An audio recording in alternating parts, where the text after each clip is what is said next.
Good evening, everyone. Before we begin, I want to acknowledge that here at the University of Minnesota, Twin Cities, we are on the ancestral and contemporary homelands of Indigenous peoples, including Dakota land ceded under force in the treaties of 1837 and 51. The History Department recognizes, and many of our faculty and students investigate, the complex and layered history of this place. It is important to acknowledge the peoples on whose land we live, learn, and work as we seek to improve and strengthen our relations with our tribal nations. We also acknowledge that words are not enough. We must ensure that our institution provides support resources and programs that increase access to all aspects of higher education for our American Indian students, staff, faculty, and community members. So I'm Sarah Chambers. I'm the chair of the History Department, and it's my pleasure to welcome you this evening to another edition of our online history book club.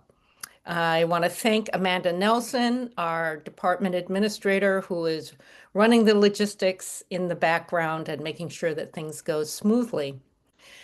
The way things work, we'll have a brief presentation from the author, a conversation between the author and our other guest, and then there'll be some time at the end of the hour for you to raise questions.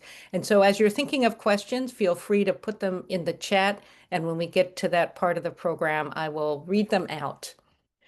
It's really a great pleasure for me to welcome my colleague, Katharine Gerbner, colleague in the History Department, to discuss her terrific book. Oh, I'm blurred, so you can't see it, but she'll have a picture of it. Archival Irruptions, Constructing Religion and Criminalizing Obeah in 18th-Century Jamaica, that's just been published by Duke University Press this fall.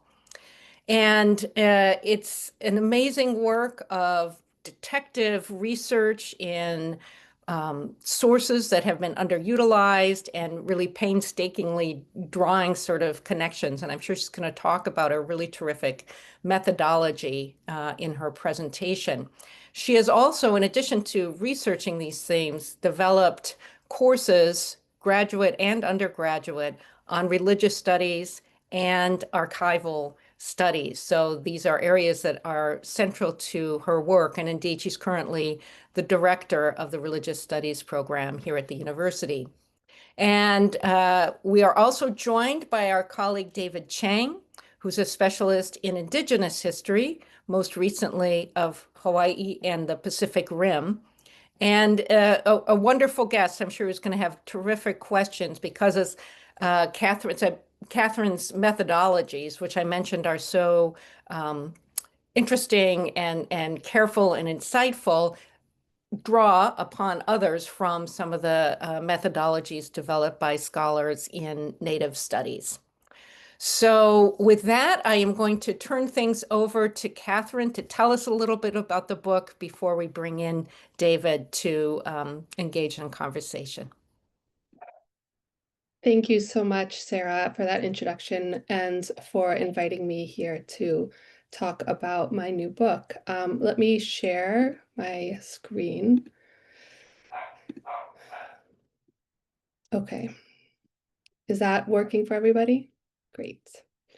So I wanted to begin by talking a little bit about how I came to write this book and also what the title means, because I've been getting a lot of questions these days about what an eruption is.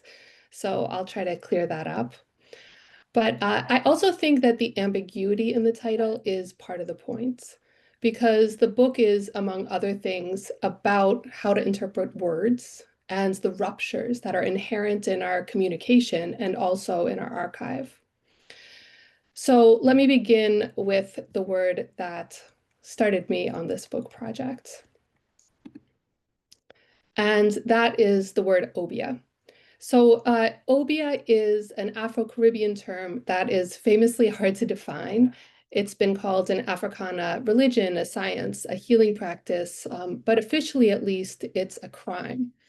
And it has been so since 1760, when colonial lawmakers criminalized obeah as a, quote, wicked art. And you can see the act here from 1760 in which that happened. So they did this in response to Tacky's Revolt, which was the largest rebellion of enslaved people in the 18th century British Empire. After the rebellion, lawmakers passed this act that banned Obeah, and it's an act that has had really long-lasting effects, and the practice is actually still a crime in Jamaica. So this history has made it really difficult to understand the meaning of Obeah before it was criminalized. And my research for this project really began 15 years ago when I found this letter in the Moravian archives in Herrnhut, Germany. So for those who don't know, the Moravians are a small Protestant denomination. And this letter was written by Zacharias George Carys, who was the first Moravian missionary to arrive in Jamaica. The letter is from 1755, so 5 years before Obeah was criminalized. And in his letter, Carys wrote, quote, they call me Obeah, which supposedly means seer or one who knows things that will happen in the future.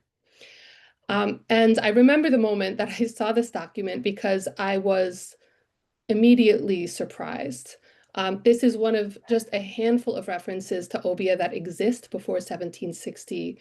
And of those, it's the only one that doesn't refer to Obeah as either witchcraft or conjuring. So scholars had written about these other references, but nobody had found the one from the Moravian archives because, you know, it's in a pretty unexpected location and language. It's written in German script and stored in Eastern Germany. So it's not exactly the first place you might look if you're studying Afro-Caribbean religions. I wanted to think about how to best interpret this document and this archive. And one of the questions that I had when I began was really like, how could I use European missionary sources to write a book that was firmly in the field of Africana religious studies? Another question that I had was what should I do with this reference to a missionary who's being called an Obeah man? Right. And so I decided to reread all of the Moravian sources with an eye to this question, right? For example, what did this missionary do in order to gain this title? What can that information tell us about what Obeah may have meant before it was criminalized? And I came to argue that there was initially sort of what I call a space of correlation between Obeah and Moravian Christianity, and that this correlation can shed light on the semantic field of Obeah before it became a crime. I also wanted to track change over time. So eventually, Obeah and Christianity became opposing terms, right? So how and why did this change, both in the Moravian congregation and more broadly in colonial Jamaica? So what I ended up doing was writing a microhistory that focused on the 5 years before the criminalization of Obeah. So starting in 1755 with this letter until 1760 with the act.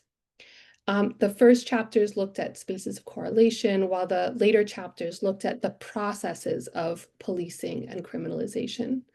And this focus really allowed me to dig into the archival sources and pay attention to specific words, phrases, and narratives in the archive.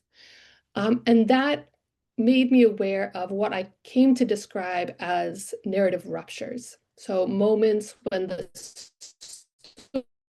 story that the missionaries were telling sort of evident, but also incomplete.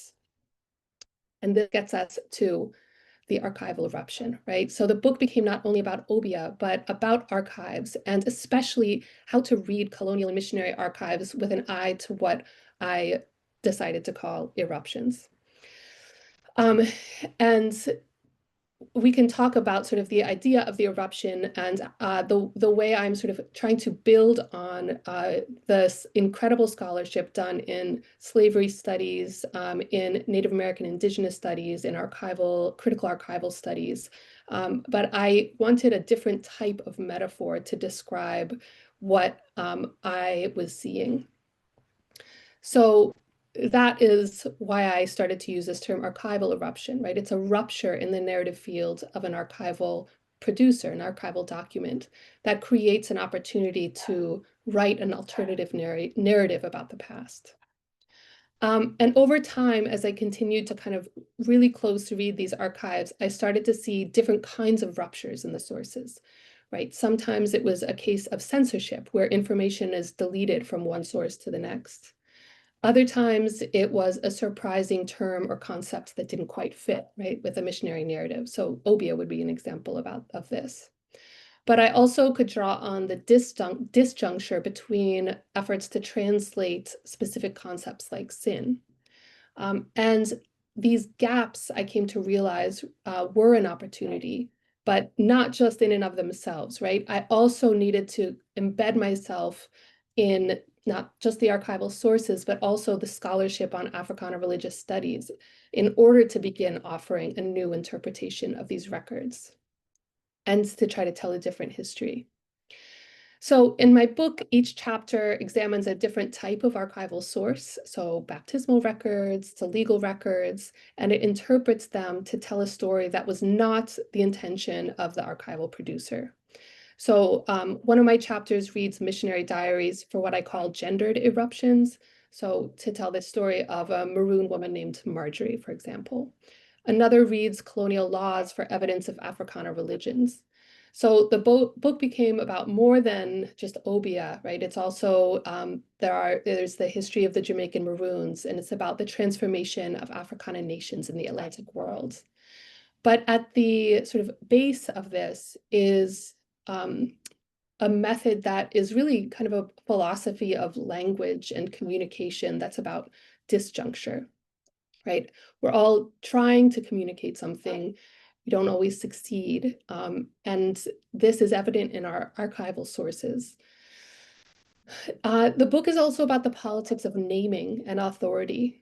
So in my last chapter on the criminalization of Obeah, I focus on the meaning of religion, right? Religion is a word that's never actually used in any of the legal documents referring to Obeah, or really any other Africana religious practice. And part of my argument was that this is the intention, that was the point of the colonial lawmakers who were trying to govern and control people, right? By not using the terminology of religion, lawmakers were making an argument. So in that chapter, I argued that part of this is also part of the process is that we need to deconstruct our own terminology, right? Our conceptions of what religion means or nation, and break them into different parts in order to see past these sort of colonial governance structures that are really predominant in our archives, especially the legal archives.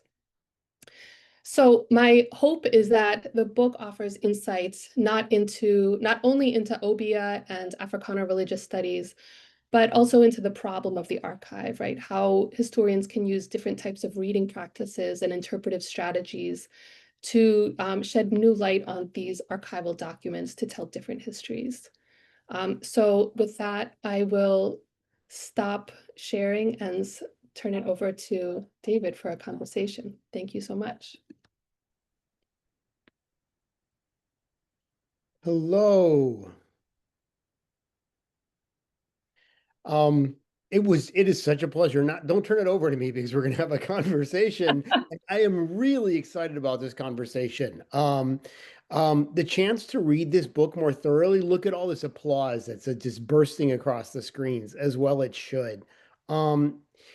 Katharine, it is a really, really exciting book. It's a great book, and it's a book that's going to have a long shelf life. It's not one that's just speaking right now to just one historiographical moment. It's really making contributions that I think are going to help us in a broad array of fields think about questions of colonialism, of power, of race, of religion, of nation, and in this rich, rich stew that you've given us in a succinct, easy to read, very, very good prose and compelling book. So I just want to give you my congratulations. And I know that this book club does not require one to read a book, but friends, you really do want to read this book. Is you've got a treat awaiting you if you haven't cracked open a copy yet. So I just really want to emphasize that. So congratulations. Thank you. Thank you. Because I was, I'd read the book quickly before, right? Because we had a promotion case, right? But then I was able to give it a proper read this time. And as I really delved into your writing about um, religion and its definition, religion and crime, questions of translation, the notion of the space of correlation, the question of the nation and its relationship to religion, to religion and religionation, and so on. I was really struck by how much I have to learn from you, and and I hope that we can have that conversation. So I'm going to start. You've already talked about eruptions, but because I planned on asking you, I'm going to ask you anyway. How did the idea occur to you? Say it kept coming to you, but but also where else have you been seeing eruptions? Now that you have, if you're like me or most of us, now that you have this in your head, you're probably seeing it elsewhere in your historical research, your historical reading, or maybe the current day. Where else are we seeing eruptions? Okay, well, I'll start with the first part of the question, because uh, it was not a word, I did all of the research for this book, and it wasn't until the very, very end when I had locked myself into a writing retreat to force myself to finish the introduction and the conclusion as one does. And at that time, I had just finished teaching my grad seminar on the early modern archive, and that honestly, that graduate seminar was really formative for me in writing this book. I mean, the conversations that we had, I've taught it multiple times, and I always teach different books every time. But that semester, we had really dug into Lisa Brooks's incredible book, and she used this metaphor about you know the the colonial archive as a narrative field, and indigenous weeds breaking through. And I love what was it about it that I was drawn to, and how did it connect with my own research? And it was this idea of a field and sort of the rupture of this field. And so it was during that was the moment where I thought to myself, I think there's a word that is not erupt, but erupt. And I wasn't sure. Checked the dictionary, and that was the word that spoke to me at that moment. And so that was sort of the metaphor I went with. I think it is not a very common word, but hopefully it can convey something a bit different. And you're right that once I had this idea of rupture and sort of the destable and the unstable nature of narrative, just in general, of language, I think I do see it everywhere. I mean, it's just that these projects of domination are never complete, and we can pry open these ruptures, these chasms, these fissures in them. And it's also, for me, a politics of attention. What do I want to pay it? What do I want to attend to? And, I made the decision, I felt anxious for a while about writing a micro history. I don't know why, but, you feel like maybe it's too small, maybe it's not significant. And, and actually, it is, right. It's about that the opportunity to spend a very long time on these ruptures that might seem insignificant, but actually they are important. And by attending to them, we make them even more important. There's a politics that I sort of realized belatedly I was attached to, and that I felt was important. That is fantastic. Thank you for explaining that, because it helps me to understand, this contribution and how much it mattered to me, and also why it resonated. Because you start with Lisa Brooks there, and its genealogy of this partly has to do with your reading of Brooks, really important scholar in early in American Indian literary studies and early American early and late colonial and early national Native American history. Let's just put it that way. And a great scholar. And also our colleague Jeannie O'Brien's work appears also to have left a strong mark. So your connection and the genealogy within Africana studies is appropriately paramount and palpable in this work, but so too is the influence of Native American and Indigenous studies. And it's explicit on the page, but it's palpable. I really like when you talked about the eruption, as it's not a breaking out, but it's a breaking into the field, right? Of something that there's been an effort to exclude it, to suppress it. And so this brings us very much to a core theme in Native American and Indigenous studies, the colonial effort to suppress the memory and the presence, but the impossibility of that task and the consistent eruption. Jeannie's work has been very important in helping us to theorize this, as she talks about lasting, if you will, the effort to eliminate and then the refusal to be eliminated, or the impossibility of elimination. So I thought that was a very strong and a great way of contributing to both of these fields. Just a quick question. Do you intend to be in communication with Native American Indigenous studies going forward? Because I think that would be a wonderful thing.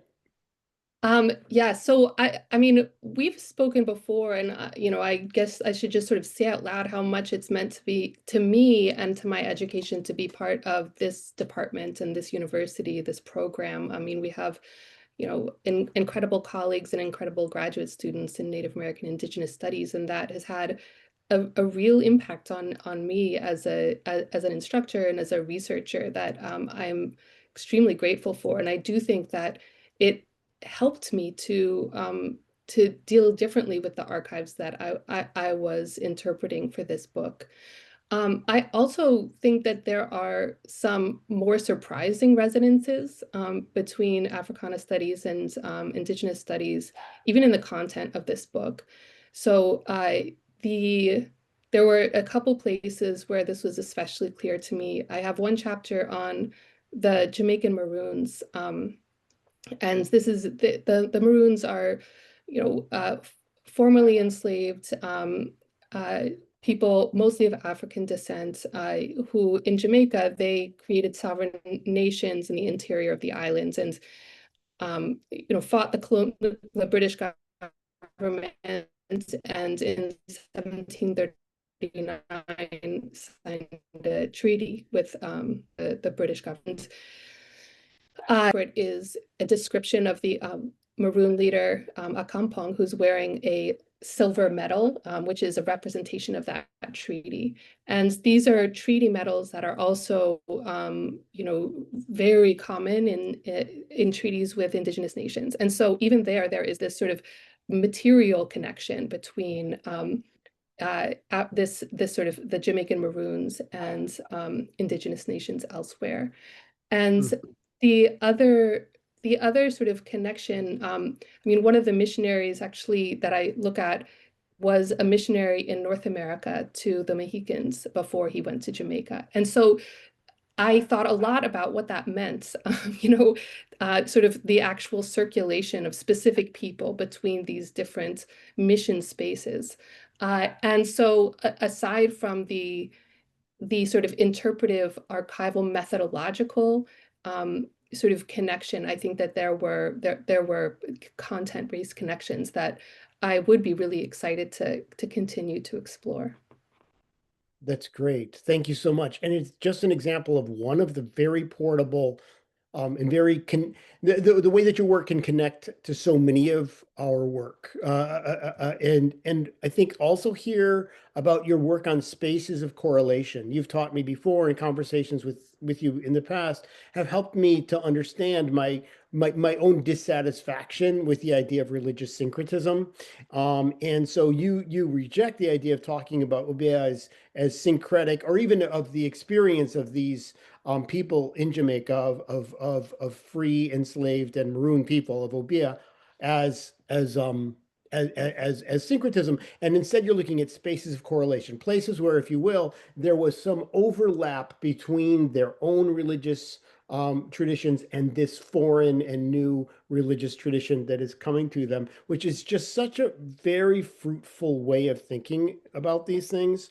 And it's also today I was meeting with one of Andrea Sturck's senior paper students, and I was helping her work on a project, but she's also working on devotion to Mary in the early Muslim world, right? And she was talking about syncretism, and I said, well, let's talk about spaces of correlation. And I could send her the PDF of your introduction on the spot because I said, I want you to think about this maybe as syncretism, because she's working on a project that is intellectually akin in Mohawk history as well.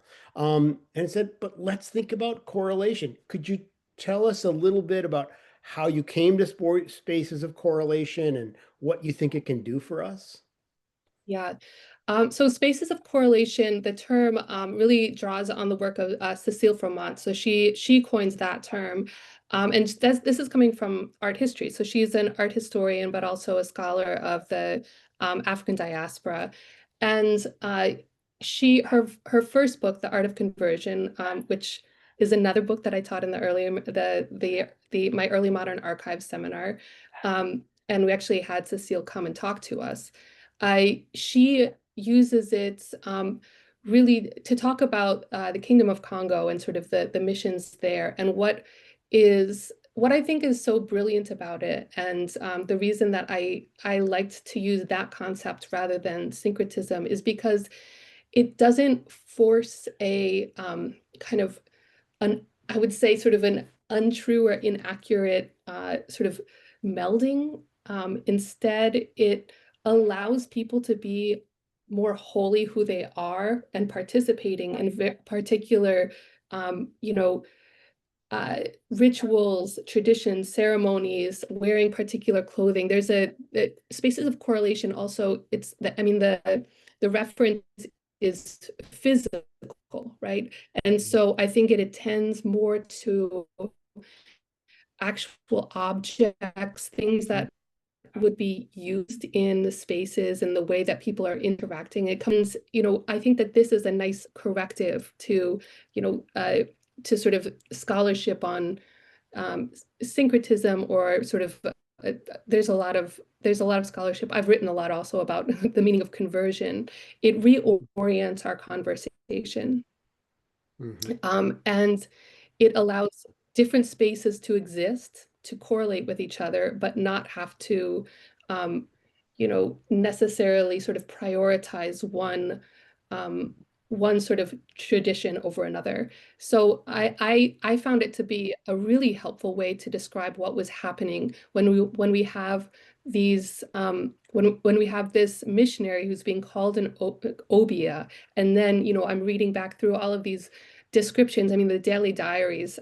I can tell you what they're doing every single day, different traditions or rituals that are being described, and I would look at the details of those. So there's whether it's wearing white, or whether it's, forming circles, or whether it's sort of the meaning of blood in the theology, like these are all places where there were correlations between, Obeah and Moravian Christianity. And so, but it allowed me to talk about that outside of the framework of conversion. And while I have very complicated feelings about that the terminology of conversion, it was not the story I wanted to talk about in this book and for that chapter. And so this was a much more fruitful approach in my opinion. Yeah, syncretism, I think, has some benefits, but I've generally disregarded it as a term because I think it implies an authority to certain terms over others, right? Like who gets to really, and it implies a stasis before the act of syncretism that I also don't think is accurate when we look at the history of religious traditions. It prioritizes one and it implies stasis. I like both of those contribute. Those are both very, if you think about it, people are always talking about syncretic Christianities, but they're not talking about syncretic Yoruba religion. Or if they talk about, you know what I mean, they privilege Exactly. the kind of the quote unquote world religion, the monotheist religion, in this case, Christianity.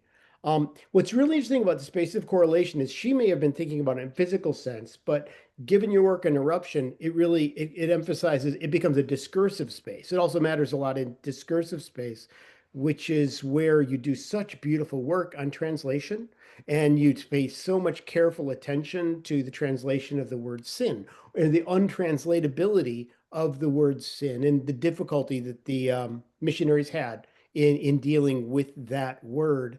And so then we get to spaces of correlation, but also places of untranslatability and places of difference. And because in some of these languages, sin did not have an equivalent term, and so they resorted to uncleanness or imperfection or bad or something. It reminded me very much of recent reading I've been doing in Dakota history, where missionaries to Rosebud and Pine Ridge agencies ultimately realized that referring to themselves as Wakan or sacred was not working very well, because Wakan is a kind of sacred that is mysterious, it's powerful, but it's to be avoided. It's to be respected, but you keep your distance from that kind of sacredness. And so that was counterproductive. And so that made me think also about spaces of correlation, but through your translation, um, fundamental differences in, if you will, theology at certain points, or understandings of the world. Yes, I obviously love language.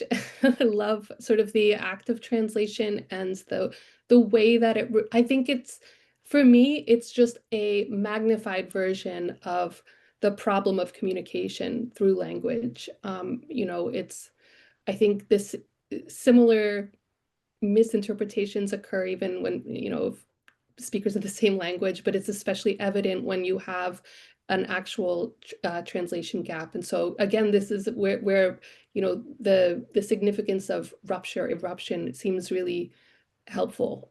Um, and and a generative, it's a generative gap, because we can talk about what exists in that difference. And yeah, so in the book, I there's an incredible sort of source where there's a missionary who translates one well, it's a German phrase into 16 different West African languages and then back into German, and sort of and discusses actually at length. This is Oldendorp, the sort of the granular misapprehensions or misunderstandings between the languages. And so I use this, I sort of put this in conversation with some of the other debates happening about who is a true Christian in this congregation. And I also use the sort of the process of translation in sort of a project that I mention in the book, but is actually sort of a digital project. This is it's almost completely finished. It's accessible now, but it's about a letter written in 1739 by a formerly enslaved African woman who was living in the island of St. Thomas, and wrote the only known source written in the Bay language, so her native language, in a petition to the Queen of Denmark. And so over the past couple of years, I've been working with a team of West African and Dutch Creole linguists to give insight into her native language and sort of the disjuncture between the Bay version of her letter and then the Dutch Creole translation, Dutch Creole being the language that was spoken in the Caribbean where she was. And I think that these opportunities to sort of to focus in on words and concepts and the differences in the meaning of these words between the languages is an opportunity to rethink our own categories, to rethink the assumptions that we place on the words that people are using. And so in that project, but also in this one, part of my work is to deconstruct and reconstruct what we mean by nation, what we mean by religion. And I think we have to do that work when we're working in these missionary and colonial archives that are using these categories for political purposes, right? If we just sort of assume we know what they mean or take them at face value. We are actually just reiterating those categories and that we have inherited from these documents. So I think identifying breaks in translation, issues of meaning and conceptual sort of, and the meaning of our concepts is really essential to this work of telling different histories and doing so with these sources, but in a very kind of complicated manner, kind of piecing them apart. And you do that so beautifully. And I'm sure that all our colleagues want to ask questions, but there's one last thing that I'd be remiss if I didn't talk about at all, because you brought up the Ajatome project, which is beautiful. And I hope you drop the link in the chat so that we can look at it. But one of the things that really stands out to me about this book is that this is also a really important book of feminist religious history as well. That your attention to the religious experience and position of women, and also to women's experience of sexual violence within the context of the plantation space and the mission space, and then the mission's decision to separate itself from the protection of its church members, of its congregants, it is very powerful. And if you could talk to us a little about the contribution you want to make in that field, I would appreciate it. Yeah, I mean, thank you for that question. And that was another really important goal for me. This isn't just a missionary archive, it's a colonial archive, it's a patriarchal archive. And it was very, it takes a lot of time to write a different kind of history using those archives. And so I do it in a couple different ways. So I mentioned the phrase gendered eruption, right? So one chapter about this maroon woman named Marjorie, I mean, her name is never given in all of the diaries. She's always referred to as Titus's wife, right? And it was kind of a needle in the haystack finding a reference to a baptismal candidates, and she's listed as the wife of Titus Marjorie, right? I was like, aha, so it's this detective work, and then, but it takes so much time to put all of the little pieces together, and then to, so you sift through them and then tell a different story. So that chapter, I tried to tell her story, and do it in a kind of using a few different methods. So I do think it takes, especially with these kinds of sources, a real commitment and perseverance to doing that. In the other chapter, which was one of the hardest chapters to write because I trace sort of the literal deletion of a traumatic sort of act of sexual violence, and sort of think about what we see in the sources and what gets deleted from the sources, and how I sort of build on Saidiya Hartman's idea of our archival inheritance, and really try to not just dwell on the violence, but also to sort of, I use Alexis Wells Ogogame, who's a fantastic book about gender and slavery. Use her sort of conceptual formations of remembrance to sort of tell a different story that isn't just reiterating the violence of the archive, even as I'm also trying to demonstrate how how archival inheritance was constructed and what we have received from the past. And so it took a lot of thinking and a lot of reading of many other people's approaches, both to the archives and to issues of gender and slavery, that I sort of used all of that and built on it in order to address, sort of use these archives to tell a story that definitely the missionaries were not trying to tell, explicitly trying to hide at certain points. But that's a really important part of our job also, is to be detectives, but ethical detectives looking for certain stories that we know have been systemically, uh, erased or not included from the archival inheritance that we have. Right, right, absolutely. David, Thank I you. really appreciate that you brought up that question because that is one of the aspects of the book, out of many, because it is a terrific book. But the care with which you reconstructed these two stories related to women, Marjorie, and her ability to move between the Maroon communities and the plantation society where the missionaries were, and then this story of sexual violence. And the other thing that I found really interesting was that you're also reading for this sort of, you see almost this withdrawal then of the enslaved Africans on these plantations, and of Marjorie physically withdrawing herself from the plantation and staying in the Maroon community, but also with this heartbreaking story of sexual violence that the mother and the young woman go to the missionaries' wives to access the missionaries. That a role of an Obeah is to protect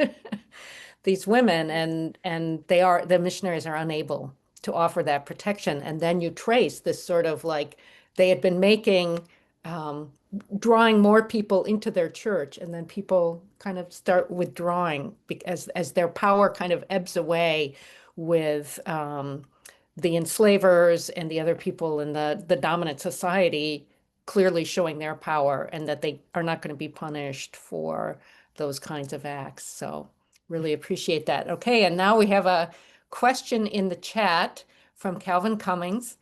I will do my best not to front load this question, Katharine. You mentioned at the beginning of our time that, quote, projects of domination are never complete, end quote.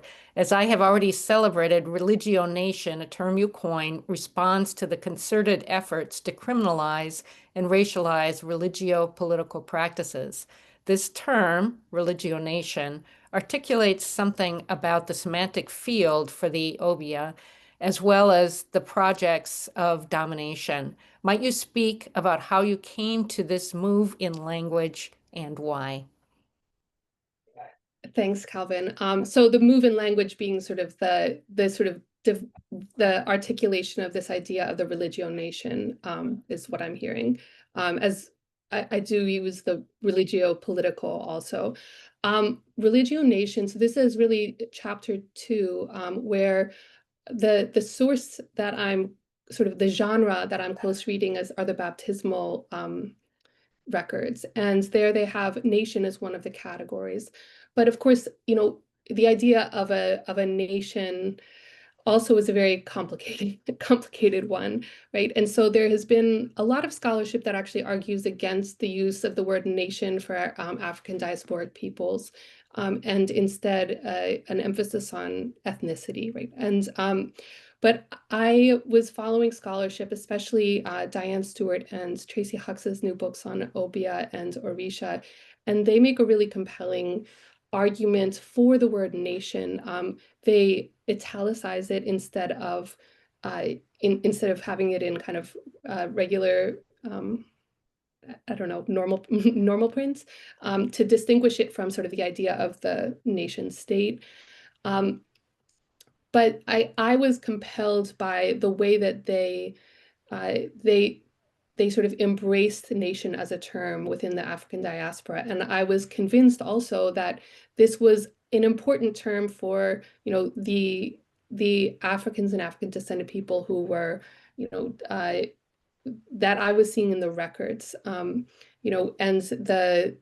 so I wanted to keep this nation, this terminology on nation, but also I added the word religio nation because I think we tend to assume a secular association with the term nation today.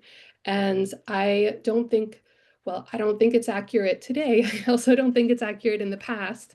And so one of the arguments that I make in the last chapter on the criminalization of Obeah is really about law and religion, and sort of the idea of assemblies of people being powerful, right? And whether those assemblies of people are rebels, or whether those assemblies of people are the Jamaica Assembly making laws, or whether it's an assembly of people worshiping, right? Like the political implications of each of those assemblies is different. And but I think that they are powerfully connected. And so the term religionation gestures to that connection, sort of drawing also on the field of political theology. And it is a reference to, I'm getting really in the kind of in the religious studies weeds here, but a really important scholar of religion, Judith Weisenfeld, has a term that she uses in her scholarship called the religio-racial. And that is a really helpful way of reminding people that race and religion are deeply interconnected.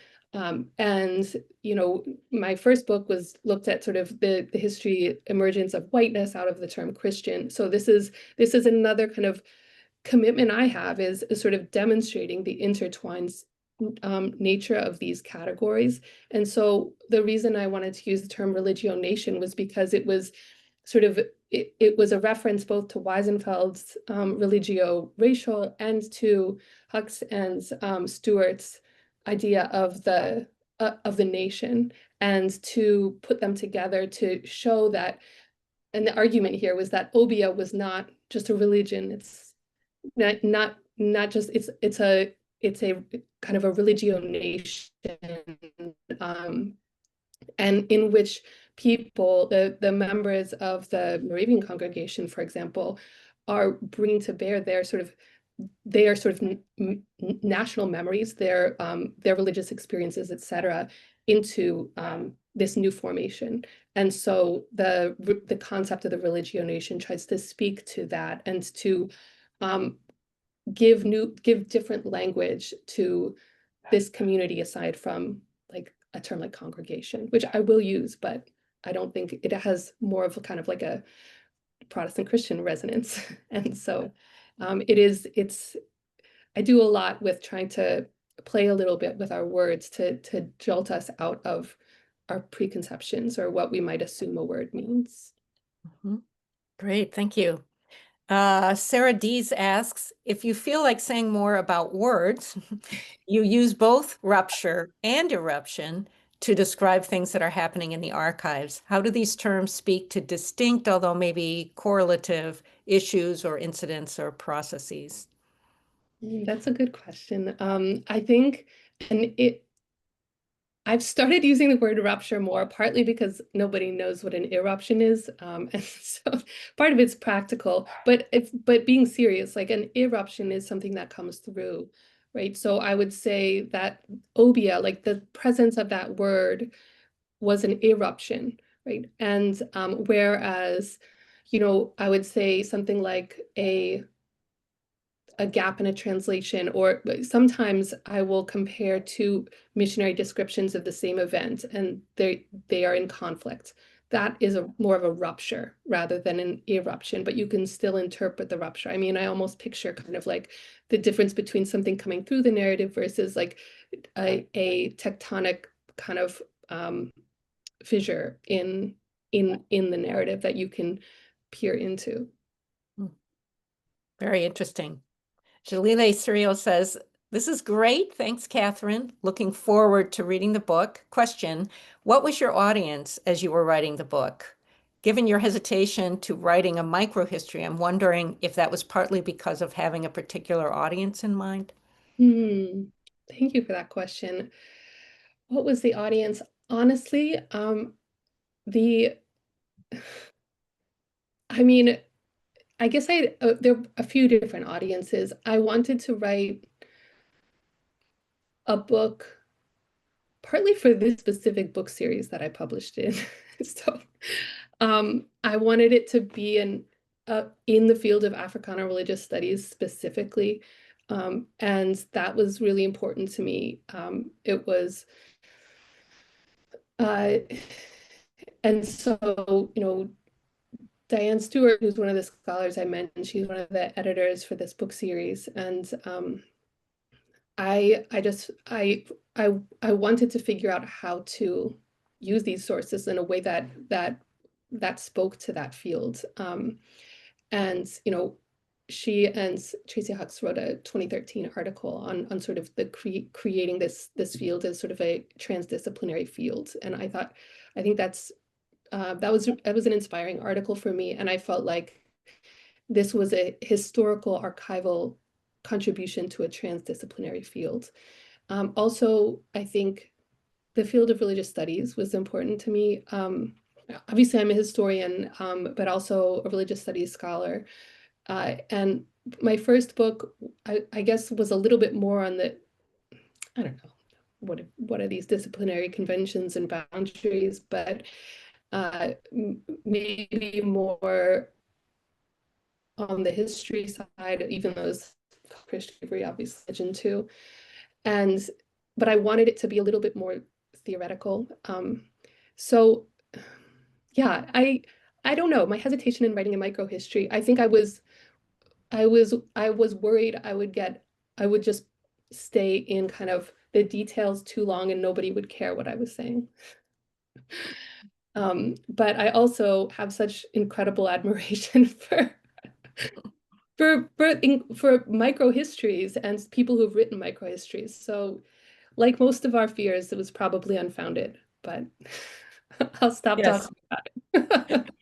Definitely unfounded because of the way the microhistory speaks out to so many audiences, I think, as David mentioned in his comments and questions, that it really it opens up rather than closing down, I think.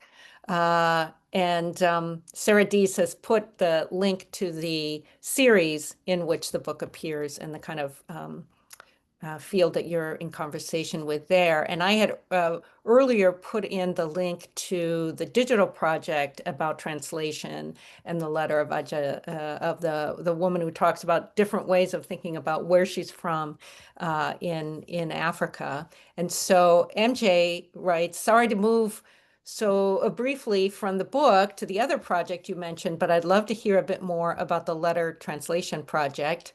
Such rare documents offer us subjective voices of people generally absent from the archives except as objects. The very existence of this letter is exciting, but I'd like to hear a bit more about how the author comes through, what the problems are in discerning and then translating her perspectives in this document. Were there any similar documents you work with in the book? Thanks, MJ. There are no other similar documents. This document is, I mean, as far as I understand, one of 3 written documents in the Bay language from the 18th century, the only one composed by an African woman. And so it is truly kind of an extraordinary document that has, I kind of couldn't believe it. I found that document when I was doing, working on my first book, and it stayed with me. I write about it a little bit in the second book, as I mentioned, but it was really this collaborative research project. I had to find linguists who could begin to discern this transliterated script based on spoken Bay that was written in in Roman letters by probably a non-native speaker. And so there's just so many mediations in there. And finally did find a great team of linguists, historians, and from all over the world, 3 West African linguists, a Danish Creole, a Danish historian, a Dutch Creole linguist, and a German linguist. And together our process was literally, on a Zoom meeting, trying to read things out loud and discerning kind of what these could mean. And we couldn't figure out every word, but we did figure out some really key words, like the word that was used to translate, it translated into God, which was Vodou or Mao. And so most people probably have heard Vodou, you know, it's really important term. And so this opportunity to sort of identify that, we also identified, so Ajatome is the word she uses in her native language to refer to her homeland.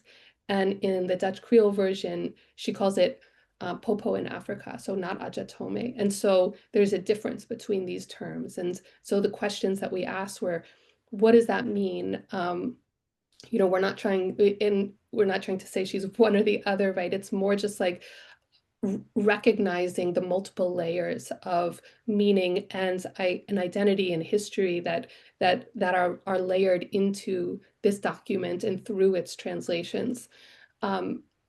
Another term we really focused in on was the term that gets translated into the land of the white people, so Blancoland in the Dutch Creole. In the Bay is Yovo Tome, which has a completely different resonance. It's like the country of people of a different spirit, right? So and each of these ruptures, right? The differences in the translation gave us the opportunity to talk about the meaning in those gaps. And so that's what the project sort of does, that through these essays, you know, what is nation, what is race, what is God, and uses the disjuncture between the translations to understand her world better.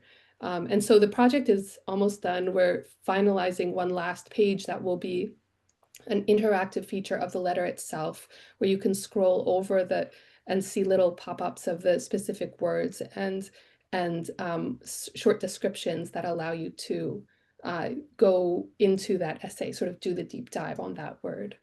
And again, you know, this is a one page, but politics of attention, you know, like I want to spend so much time on this document, and I think it's important. And so, yes, I guess I've moved even more micro-historical, but it's in the micro, I feel like we can understand these really important questions of the macro.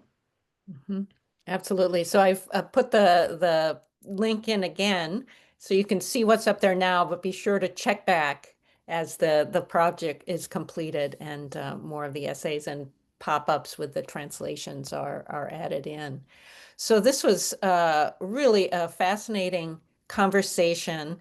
I want to say the book club is going to be on vacation in December and January, but we have a great lineup for spring semester with 3 alumni authors, starting February 11 with Jeff Manuel, who has co-authored a book on the history of ethanol, followed in March and April by books on the American Revolution and Jewish books in North Africa. So check back in, keep your eyes open for emails for those. But first, I want to really thank especially Katharine for sharing this exciting book with us, and also David for your really generative questions in the conversation that brought out so many important points about it. I think that Amanda will also put a link in. If you're moved to make a donation, we direct these towards our graduate students, who then become authors in their own right, sometimes before they finish their dissertations and definitely afterwards. So with that, we'll close out the official time of the book club. But if you want to hang on for a few minutes afterwards, we'll unmute you. And if you want to greet Katharine and David, there's that opportunity as well. Thanks, everyone.